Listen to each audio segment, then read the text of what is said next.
Kids can't read anymore. Some people blame the parents, some the teachers, iPads. We can blame brain rot content, the curriculum. We can blame our generation. The fact remains that more and more kids can't read anymore. Today, I will look at some parents and teachers talking about why kids can't read, and I will give my perspective as a teacher. Hi, I'm Eric, and I run the Etiquette English Teachers channel. On this channel, I like to share tips, resources, and anything education, especially for English teachers. And we will also look at some issues that teachers run into. If you would like to support the channel, please join our Patreon. I share resources, lesson plans, materials that you can use in your classes. Let's look at some reasons why kids can't read anymore. My child is in the 2nd grade and can't read. She said she couldn't read her math problem in class, and so she had to ask a friend to read it for her, and now I'm seeing that the reading is obviously going to everything else, and her last school absolutely failed so many freaking children, which is why we switched this year. And she just got her testing for the beginning of the year, and it shows that she literally needs reading intervention 5 days a week. I'm just gonna have to cover up some of this. I didn't even learn to read until I was in 3rd grade because I had my own issues. How the fuck am I supposed to teach her how to read? The reading epidemic is real, and I think that it needs to be talked about more because now we are going to be spending $40 to $70 on tutoring for her.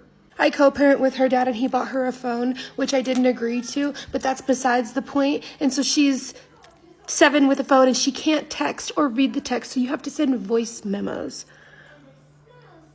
The reading epidemic is real. It's real. It is real, and schools are not helping for the most part because they don't have the resources.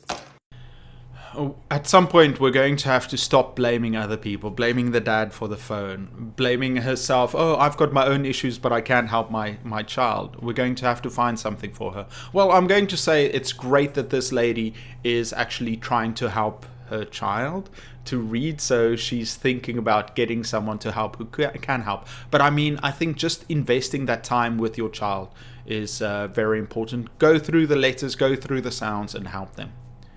We can see a quote here. It says, babe, you are the resource. Another one, you failed your child first. As a teacher, the reading epidemic comes from home. Do parents not realize that they actually have to do things at home? It's not just on the teachers, which is real, but it's also our job as teachers to help these students, if they don't get it at home. Of course, in the ideal world, we'd like to teach with parents and help each other. But in some cases, it's very difficult. So we as teachers, we're going to have to carry some weight. Here's another video of her. Before you keep calling me a bad mom, let's talk about this. So my daughter could read in kindergarten, and then 1st grade I was like, hey, she lost some reading over the summer. Talked to the teacher. I was like, hey, I want to put her in tutoring. She was like, just wait, that really does happen. She'll probably pick it up. Never picked it up. So then I go talk to the teacher, and they were like, hey, that teacher doesn't work here anymore. We actually moved your daughter into a new class. And I said, what? And they said, yeah, she's in a new class. So that's a whole different story. But now I'm talking to the new teacher, and I'm like, she can't read. I need help. What can I do to help her? I'm already doing what I can do at home. What can I do to help her? And she's like, $25 after school. I'll tutor her. I said, bet, let's do it. So she went there for weeks, still didn't know how to read. So then over the summer, we're reading at home. She can read slowly and sound the words out. But at 2nd grade, I want her to open that and be like, I'm reading this book. That's what she needs to be doing. And so that's not happening. And now we're at a new school, which is a public school, and this is the first testing, and they said she needs so much reading intervention, so. Okay, well, just like the previous video, it's great that she's trying to find help, but it's up to her. She can't just shift the blame to whoever else is out there. It's always someone else's fault. At some point we're going to have to take accountability for what happens to our kids, and of course she is, and some people don't know how to do that, but we've got the resources. We are the resources, like the previous comment said. Some of the comments: if she lost reading over the summer, why wasn't she reading? Why wasn't she doing the reading activities? The time it took you to make this video, you could have been reading with her. So you didn't work with her at all over summer. Got it. Okay. Let's look at another video. So it's true. My son cannot read at age 6. There's never going to be a time in my life where I can say, yeah, my son started reading when he was 5 years old. He's on the Waldorf and Montessori schedule. It's different. But here's the thing about my kid. He's free. He's always been free. And every single day of his life is a blank canvas that he can make whatever art he wants with. Discovery, adventure, art, play, interest. This is what his day is made up of. There's no conformity. There's no needing to pretend that you're sick in order to get a day off. There's no trends. There's no ahead or behind. There's just being free, exactly the way that you are, free to learn at your own pace. Kids need structure. You can't just tell them go play and you'll learn through playing. No, not at all. They need structure, they need guidance, not just enjoy your life. And there are so many inmates that will know so much more than me. Inmates get law degrees and all kinds of stuff. And there's so many inmates that will say, look, this is just the way that it is. This has been a really good thing for me. Everybody else is doing it. We don't live in a creative world. This is just what it is. Yeah, one of the fallacies is always looking at someone like the 0.001% that actually got something done. You know, it's like saying, my grandmother mother smoked, but she lived to be 100, you know, and then she's 1 in 1,000, you know. It's that one outlier that they look for. And now she says, well, some inmates get their law degrees, as if that's the perfect place to get a law degree, and how many of them actually just return to prison. So, yeah, delusional? Sure. Yeah, I think there are a few things wrong here. But would any of those inmates not trade in all of these things they've gotten used to for a chance at being free? Well, those are two opposite things to talk about. A child being free and enjoying their life compared to an inmate suddenly that would give anything to be free. This lady is all over the place. For a chance to feel the sun on their face every single day. That's what all of this is about. Thank you. Well, it's nice to end with a thank you. Yeah, listen. Unless you're Post Malone, don't do facial tattoos. Actually, you don't know this about me, guys, but I don't have any tattoos. I'm not a big fan of tattoos, and you might hate me for that. But yeah, it's just not something I'm interested in. So to see this lady with, what is it, beautiful on her forehead, and then I wish her all the best, though. You know, I want her child to get the best possible life. So no hating on this lady. She's making videos, trying to do something productive, putting her thoughts out into the world, so I'm not going to judge that. And then we have some quotes here. John says, "My mom did this with me. I hate how she failed me with my education. Reading is the key to all knowledge."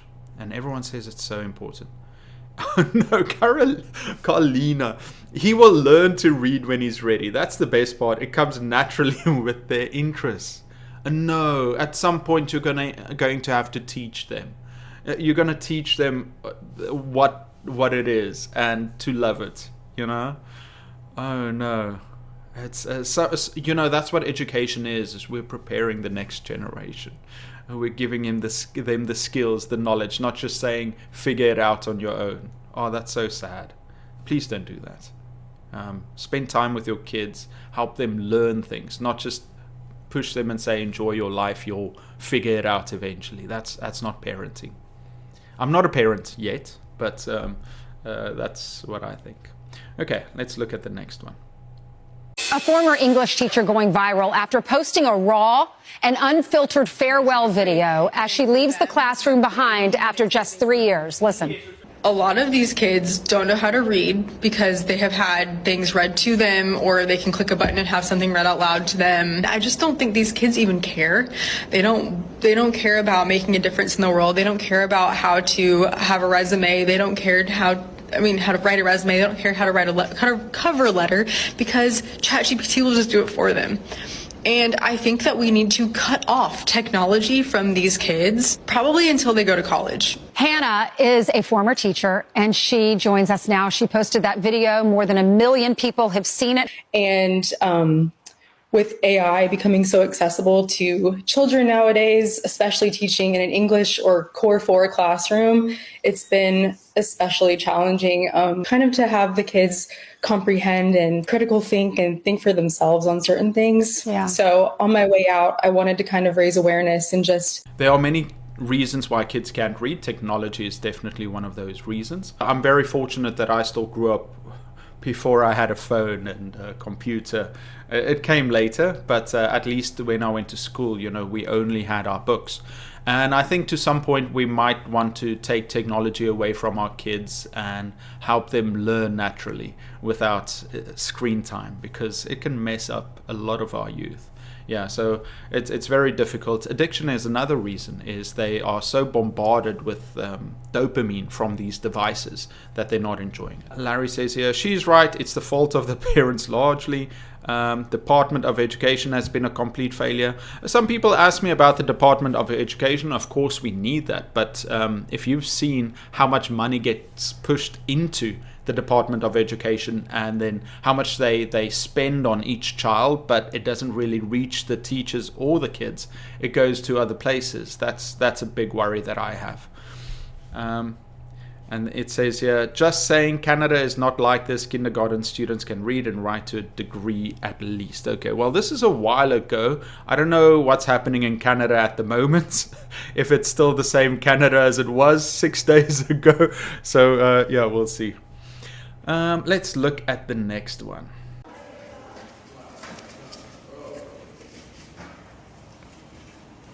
You didn't say I'm only 9. They're laughing. He obviously has taken a piece of paper. He attempts to read it and says, "What the F does this say? I'm only 9," which is to suggest, obviously, that he can't read. So he needs somebody to come read that. People are giggling and laughing. It's not funny. If you are, in fact, 9 years old, not only should you be able to read, you should be able to read chapter books, okay? You should be in the 4th grade. And the 4th grade is when I began reading Harry Potter. If you can't read a piece of paper when you are 9 years old, then your mother has failed you, the school system has failed you, this country has failed you, and you have no chance. And it's not because of you. It's honestly not this kid's fault, which is why I'm not going to sit here and make fun of him.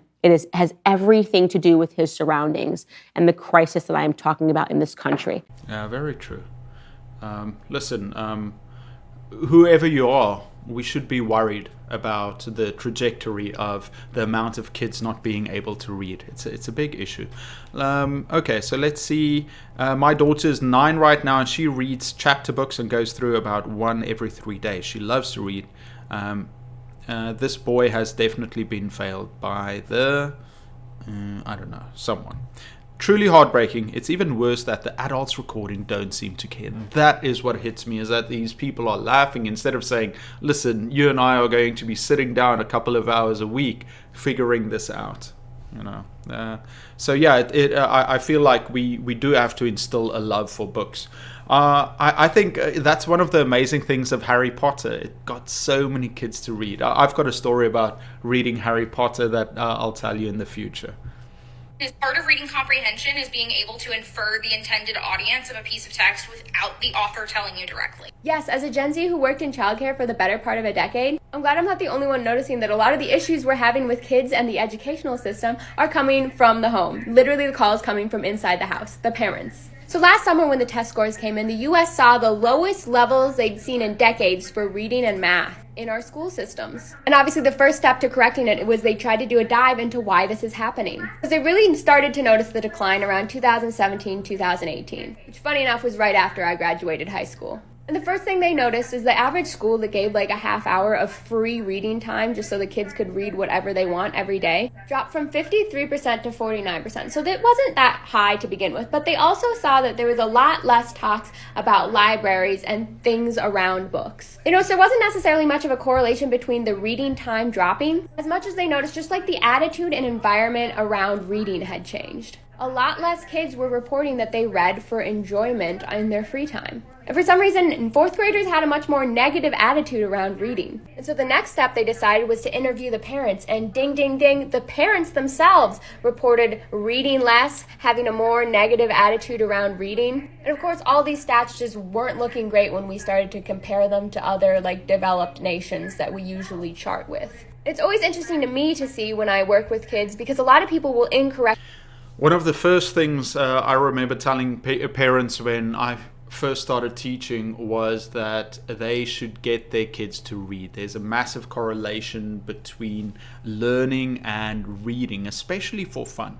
And so I would tell the parents, get your kids to read 30 minutes a day. It's going to make an amazing difference in their lives. So I think that's the one thing we should do is put time aside, turn off the TV and start reading with your kids. It's not just the parents, it's the teachers too. I used to love reading until my teachers didn't care. They throw on a YouTube read along and play on their phone the entire time. They want to take the kids' phones because it's a distraction. They are a distraction for everyone.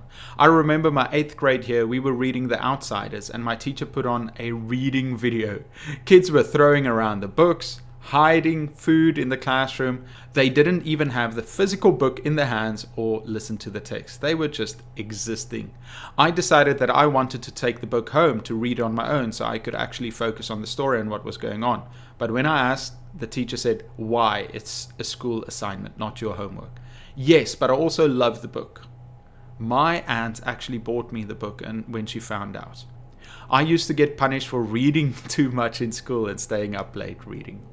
I don't know if it's the parents. I've been working hard, but I don't know how they teach reading now. My son was using methods I was finding a hard time to understand. Yeah, well, that's why parents and teachers should work together so that parents understand what the teachers are doing and you can collaborate. For some kids in Gen Alpha, reading feels impossible. Reading proficiency for U.S. 4th graders hit its record low last year, and implications for this are really vast. We could see that kids are growing up without the skills that they need to really contribute to the U.S. and the global economy. So when we're looking back at the pandemic, that was a real setback for a lot of younger kids when it came to learning how to read. They didn't have the same resources that they might have had going into physical classrooms, especially those who were in lower income areas. They might not have had the same resources to be learning remotely. A lot of kids have just become a lot more reliant on their iPads, on their cell phones. They're not really seeing the value in reading a book. To try to combat reading illiteracy among young kids, a lot of lawmakers have pointed to an approach called the science of reading that has proven really beneficial in helping kids learn. We are seeing some slow incorporation of AI into classrooms, which could include AI giving students real-time feedback on mistakes students might be making as they're reading, and we could expect to see some slow progress on that over the next years. Well, the problem with AI is AI can't get the students to care, and that's where the teachers come in. We're supposed to teach these kids to care about reading. We're supposed to help them learn how to read and then also instill the love for reading. We should also get them to read different types of texts. So AI can't do that for the kids. We as teachers also have to be role models and show the students how to do it. Parents can play a really key role in helping your younger kids learn how to read at home. We've heard some parents tell us that they're turning reading into games. They allow their kids to pick out a book in exchange for fun privileges like staying up late on the weekends if parents put down their... It's so important for parents to get in with their kids. You know, if you care about your kids, sit down with them. Make sure that they read 30 minutes a day at least. Get them to love reading. Help them. It shows that you care, and it's time that you can spend with your kids. You've got a very limited amount of time with your kids, so if you can do it where you develop this amazing skill together and you spend quality time, then it's probably worth reading, you know, something you can do at home. And also it teaches your kids focus and patience because they're sitting there instead of just getting dopamine hits from their computers or from the TV or from the iPad. They're going to learn how to sit down, and also they're going to use their own imagination. As parents, we've got to do this, and we've got to work with teachers. Teachers and parents have to collaborate and help kids. Their own technology and sit with their child and read each day. That can set a really great example for their children. so important. Kids look towards us, even if we don't think they're looking at us. They see that we are on our phones, or we are always busy doing something else. They don't see us reading, and they're going to mimic what the parents are doing. So we've got to read if we want our kids to read. I did not realize how bad the iPad kid epidemic was until yesterday. We've all heard of the issues with these kids that are being raised on iPads and the parents blaming teachers and not being hands-on in their academics. But when I tell you I was absolutely flabbergasted at the interaction that I had with a child yesterday, I just have no words for it. I'm a bartender at a resort, and this family came up to the bar to order their food. One of the kids, who's about 8 or 9 years old, asked what flavor of Dippin' Dots we had, so I handed her a menu. This way she could read the flavors, and I was going to continue helping the rest of the party. When I tell you that I handed her the menu and she looks at me dead in the eyes and goes, I can't read. I was left absolutely speechless for a few seconds. You're gonna tell me around 2nd, 3rd grade, she can't read? I truthfully did not believe what I was hearing, and that's just frightening. You know what was surprising to me? Not how fast she spoke, but that she's working at a resort, and people with money tend to go to resorts. And people with money generally spend a lot of time and money on education, so their kids are supposed to read better. I'm kind of curious what resort she was working at where there would be kids who couldn't read basic flavors. That's shocking. 8 or 9 years old not being able to read chocolate, you know. So yeah, it's kind of shocking. Let's look at some comments. It says here, it's horrible and parents are 100% to blame and take responsibility. And no one is talking about the kids with disabilities. Am I missing something? Where's the iPad in the story? My sister had a hard time reading at that age and iPads didn't exist. My 8-year-old nephew can't read and still talks like a 3-year-old. These kids can barely read. They can barely fucking read, and y'all arguing so they can say. Can confirm, as someone who just started substitute teaching, I can confirm that everything that the lady said in the TikTok I just stitched is very true. These kids cannot read. My first substitute assignment, I subbed in for a middle school English teacher. She left a packet of work for her students to complete in her absence. She left instructions for me to follow. And I looked over the packet. I'm thinking, oh, this is pretty standard stuff. It was like grammar practice with commas. And then they had to do like a crossword puzzle with some vocab words, use the vocab words in a sentence. I'm like, okay, this is basically your standard middle school busy work. I'm like, they'll knock this out. And then I figured they would be chill. Boy, was I wrong. The first thing that really shocked me was the fact that I had to tell so many students to write their name on their paper. And then when they did, they would only write their first name. No last name, no date, no period they were in, none of that. I'm like, why do I have to tell y'all to write your full name? And then the penmanship, my God. I was like, I'm thinking to myself, y'all are what, 7th grade? Why are y'all writing like some of them wrote like a 2nd or 1st grader. Like in terms of the penmanship, the quality, I'm like, this looks like chicken scratch. And so the writing, because reading and writing are, let's be clear, the two go together. You remember at school how many essays and things you had to write? I don't have the best handwriting, but I had to write down so many things. I mean, thousands and thousands and thousands of words that had to be written down before I graduated. So yeah, it's a shame that kids aren't writing as much anymore either. And I think it's just going to become less, especially with AI and technology. So that should have been my first clue, honestly. But that is what kind of shocked me first. Then when it came to time for them to actually do the packets, the kids did not want to read the instructions. They would literally take the packet and be like, raise their hand, I don't know what to do. I'm like, what do you mean you don't know what to do? The first thing I asked them, did you read the instructions? They'd be like, oh, no. And I was like, read the instructions and then see if you still have questions.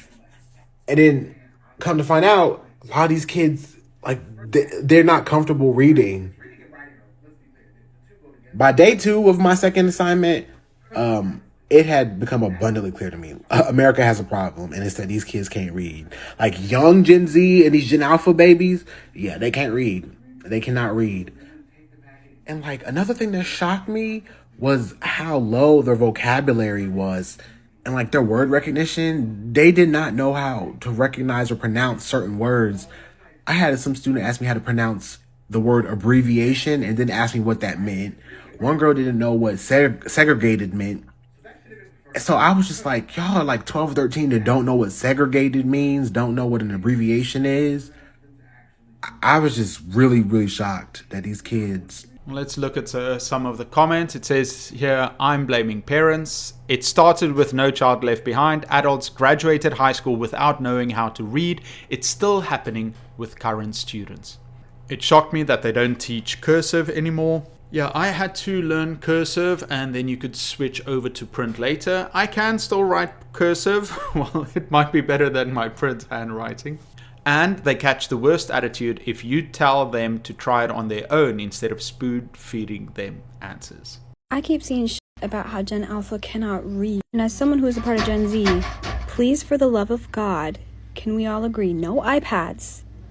At least 15 minutes a day with reading, and if they play games, they have to be educational. Most of the video games and stuff that we played when we were kids were educational. I used Leapfrog like nobody's business. My parents made me read, they made me sound stuff out, use phonetic. I played outside, I played with my friends. Like, we should not just be sticking an iPad in front of a kid or a cell phone. That's not okay. I think TV is fine. I think TV can be educational, and I think it can be less of an addiction per se than iPads and phones. It's not like you can bring your TV to bed with you or something if you have a TV in the living room, you know? So. Well, it depends. There are actually some studies about what kind of TV is good for your kids, especially the colorful ones with lots of scene changes. And those are more addictive, but it's not good for the kids' focus. There's a lot of research out there about what types of content is actually good for kids, but most of the new content coming out is really bad.